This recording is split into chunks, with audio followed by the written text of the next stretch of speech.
आता कमी येतील बघा participate.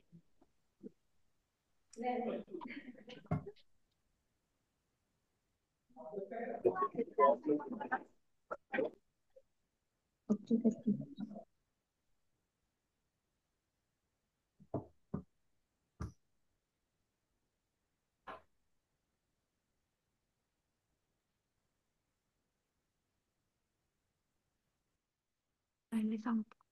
Swapnali.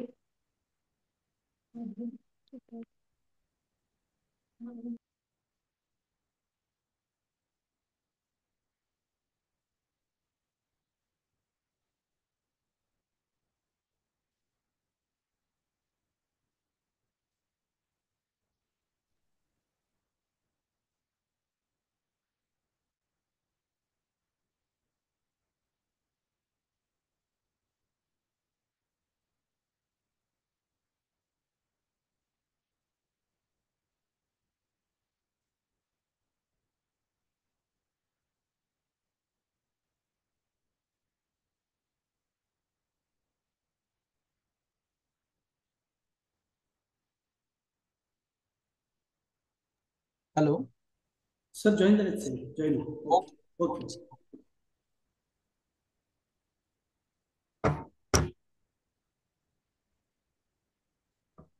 Continue sir.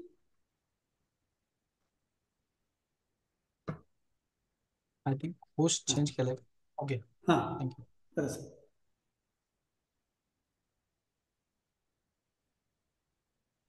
Okay sir.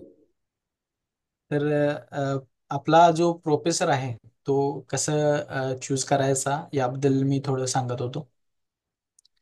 अ, तुमच्या जे आवडीचं रिसर्च फील्ड आहे अ, तेच रिसर्च फील्ड शक्यतो प्रोफेसरचं असावं. अ, म्हणजे तुम्हाला त्या टॉपिकचं ऑलरेडी आकलन असणं खूप इम्पॉर्टंट आहे. त्यानंतर त्यांची अवेलेबिलिटी किती आहे. कारण मोस्टली जेव्हा तुम्ही फॉरेनमध्ये एखादा प्रोफेसर निवडताय, मोस्टली यांचा बिझनेस ट्रिप किंवा अ, बाकीच्या प्रोजेक्टमध्ये भरपूर इन्व्हॉल्वमेंट असते. जसं की गव्हर्नमेंटचे काही प्रोजेक्ट डिझाईन करणं हे प्रोफेसरकडे दिलेलं असतं काम. तर त्यामध्ये तो जर कायम बिझी असला तर तुमची पीएचडी आणि तुम्ही दोघं पण त्यामुळे त्यांची अवेलेबिलिटी चेक करणं खूप इम्पॉर्टंट आहे. त्यानंतर त्यांची मेंटॉरिंग स्टाईल कशी आहे हे सुद्धा तुम्हाला जज करता आलं पाहिजे की तुमचा प्रोफेसरला कोणत्या गोष्टी म्हणजे कोणत्या पद्धतीचे रिझल्ट त्यांना अपेक्षित आहेत किंवा तुम्ही कशा पद्धतीनं त्यांच्या समोर किंवा त्यांच्यासोबत काम करू शकताय हे तुम्ही कन्सिडर केलं पाहिजे. त्यानंतर त्यांची रेप्युटेशन काय आहे. म्हणजे कसं असतं थोडेफार जे इथे परमनंट प्रोफेसर आहेत त्यांचा विशेषतः लोड नसतो. पण जे न्यूबॉर्न प्रोफेसर आहेत आत्ताच ज्यांचे जॉईनिंग वगैरे आहे त्यांना भरपूर क्रायटेरिया त्यांना कंप्लीट करावा लागत असतो. मग ते त्यांचं प्रेशर तुमच्यावर येण्याची शक्यता आहे. तर त्यामुळे ते सुद्धा बघणं इम्पॉर्टंट आहे.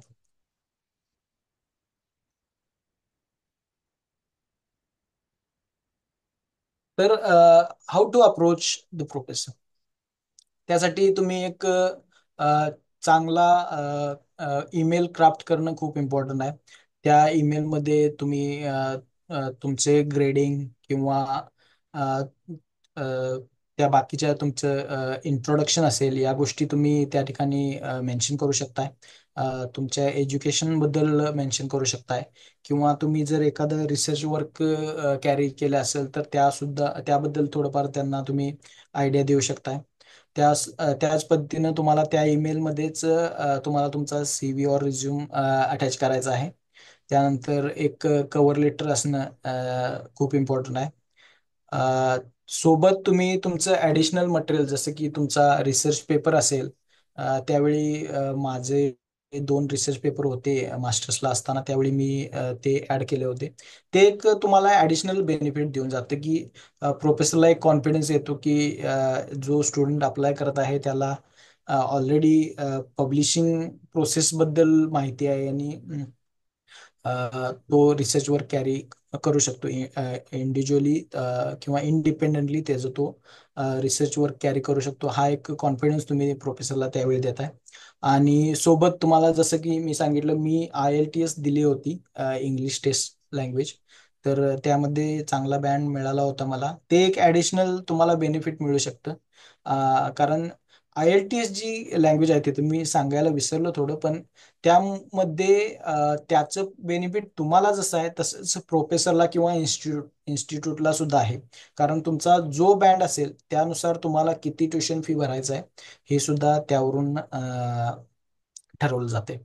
त्यानंतर तुम्ही जो फॉलोअप घेताय एखाद्या प्रोफेसर, समटाईम ते त्यांच्या वर्कमध्ये खूप बिझी असतात, तर तुम्ही तो पोलाइटली त्यांच्याकडून फॉलोअप घेतला पाहिजे की तुमच्याकडे पोझिशन वगैरे आहे का नाही, किंवा तुम्ही सांगू शकताय का याबद्दल. अशा पद्धतीनं तुम्ही पोलाइटली त्यांच्या समोर अप्रोच झाला पाहिजे. त्यानंतर आपण वेदर बद्दल थोडंफार माहिती करून घेऊ. कोरियातील वेदर कसं आहे. आपल्याकडे 3 ऋतू आहेत, मेन ऋतू आहेत, हिवाळा, पावसाळा आणि उन्हाळा. तसं कोरियाचं नाही आहे. आपले ऋतू 4 मंथमध्ये डिवाइड झालेले आहेत, पण यांचे 4 ऋतू आहेत जे 3 मंथमध्ये डिवाइड झालेले आहेत.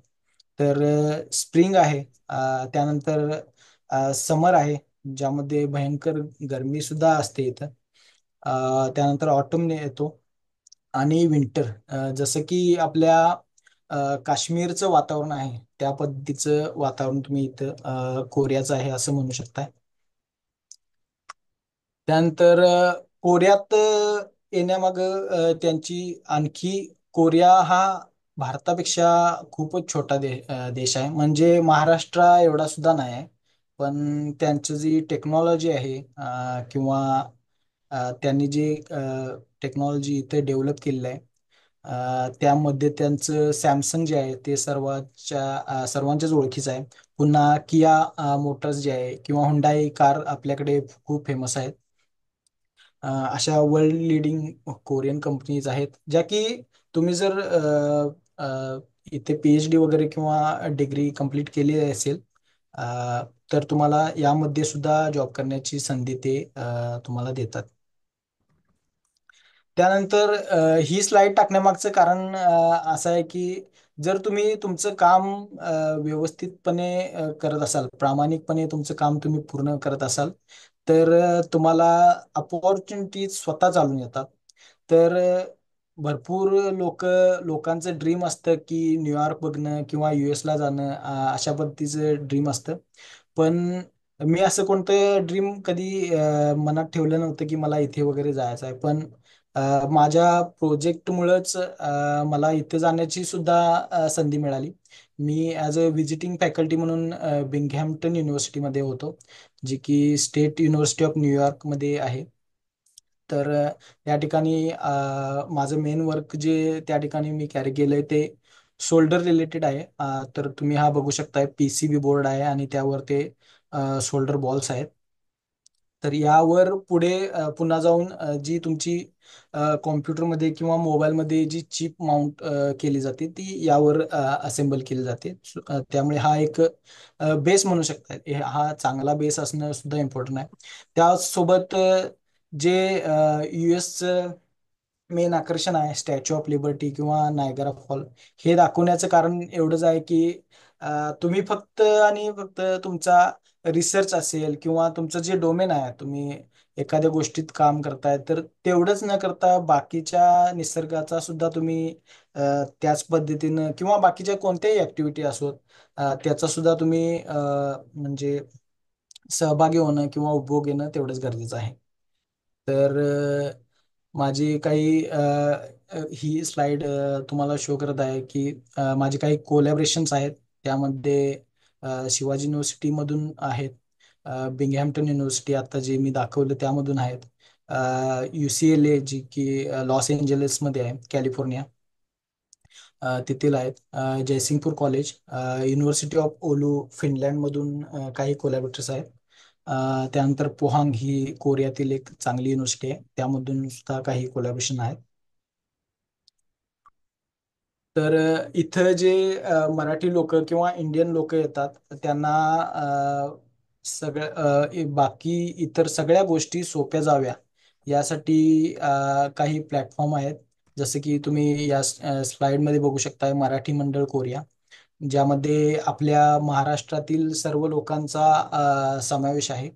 आणि याचा एक मॉडरेटर किंवा तुम्ही एक लीडर म्हणून मी काम करतोय. तर तिथे विविध प्रकारचे प्रोग्राम लोकांच्यासाठी अरेंज करणं किंवा कोणालाही कोणत्याही गोष्टीसाठी जर काही हेल्प हवी असेल त्यासाठी हा विशेषतः 2 ग्रुप आहेत. आणि दुसरा जो पूर्ण इंडियनसाठी आहे तो Indian student and researcher in Korea असा एक दुसरा ग्रुप आहे. यांच्या वेबसाईटवर सुद्धा तुम्ही जाऊन अधिक माहिती घेऊ शकता.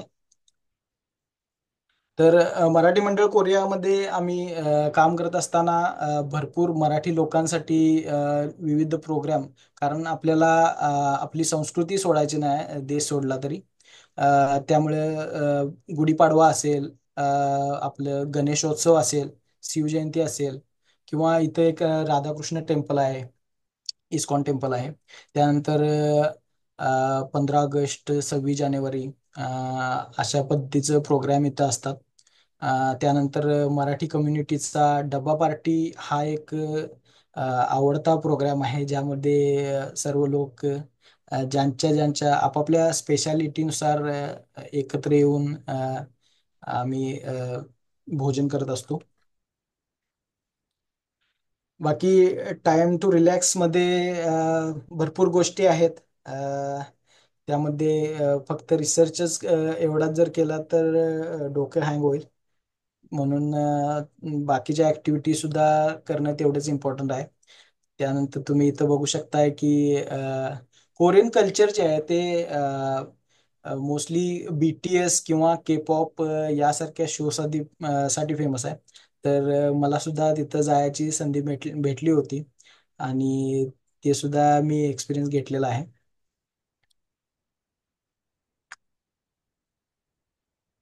Okay, I think finish. Thank you. Okay. मला वाटतं सरांचं सेशन पूर्ण झालंय. विद्यार्थ्यांना काही प्रश्न असतील तर ते विचारू दे.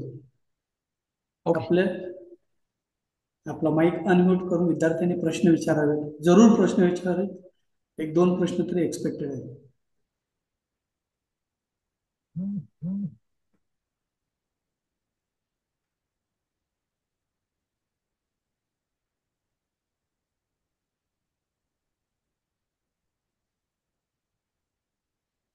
आपल्याला एक 7 ते 8 मिनिट आहेत अजूनही, तर तेवढ्या वेळात प्रश्न विचारावे.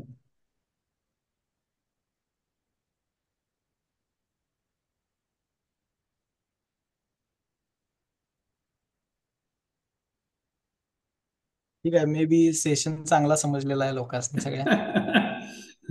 नाही असतील पण विचारायला घाबरतात ते.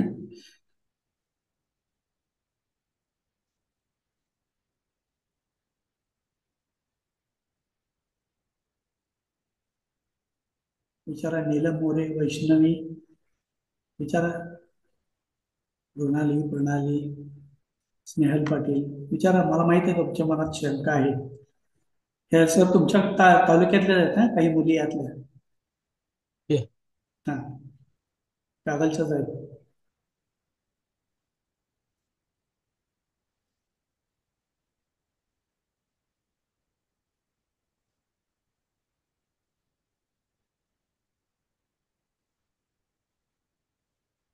मला वाटतं कोणाला काही प्रश्न असतील तर आपण आता कन्क्लूड करू.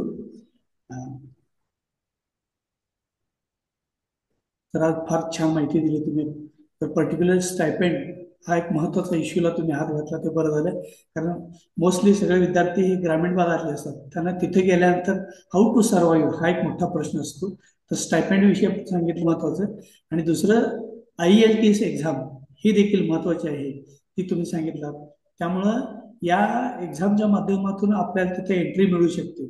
त्या स्कॉलरशिप ज्या वेगवेगळ्या आहेत त्या कोणत्या आहेत आणि त्याच्यासाठी एलिजिबिलिटी काय लागते याच्याविषयी देखील तुम्ही सखोल माहिती दिली. आणि यात सगळ्यात महत्वाचं तुम्ही जे सांगितलं की ते म्हणजे स्टुडंट हेल्थ. तर आपण नेहमी म्हणतो की हेल्थ इज वेल्थ, शरीर ही संपत्ती. त्यामुळे तुमची जर तब्येत चांगली असेल तर तुम्ही तिथं सर्वाईव्ह करू शकता. तर मी परवा डॉक्टर संदीपनं फोन केला होता की त्यावेळेला तिथं मला वाटते स्नोफॉल चालू आहे तिथं आता, म्हणजे एकदम हो एक्स्ट्रीम टेम्परेचर आहे तिथं. तर अशा याच्यामध्ये आपले विद्यार्थी हे टिकायला पाहिजेत. फक्त साऊथ कोरियाला फिरायला गेले असं होऊ नये. त्यामुळे एक एम घेऊन त्याच्यासाठी ते मिळवण्यासाठी आपण प्रयत्न निश्चित केले पाहिजेत. त्यामुळं आमच्या महाविद्यालयाच्या वतीनं, आमच्या संपूर्ण डिपार्टमेंट फॅकल्टीच्या वतीनं आणि सर्व विद्यार्थ्यांच्या वतीनं आपण अत्यंत चांगली माहिती दिली. आणि माझं तुमचं डायरेक्ट कॉन्व्हर्सेशन नव्हतं, मी फक्त संदीपला फोन केला होता. संदीपनं तुमच्या वतीनं येस म्हणून सांगितलं. तर तुम्ही कोणताही विचार न करता आजचा दिवस दिला, आमच्या विद्यार्थ्यांसाठी वेळ काढला, त्याबद्दल thanks a lot and wish you all the best. You will get the PhD very soon. I wish you all the best for your PhD. Thank you sir. Okay, आपण ही मीटिंग इथे एंड करू. Thank you very much sir.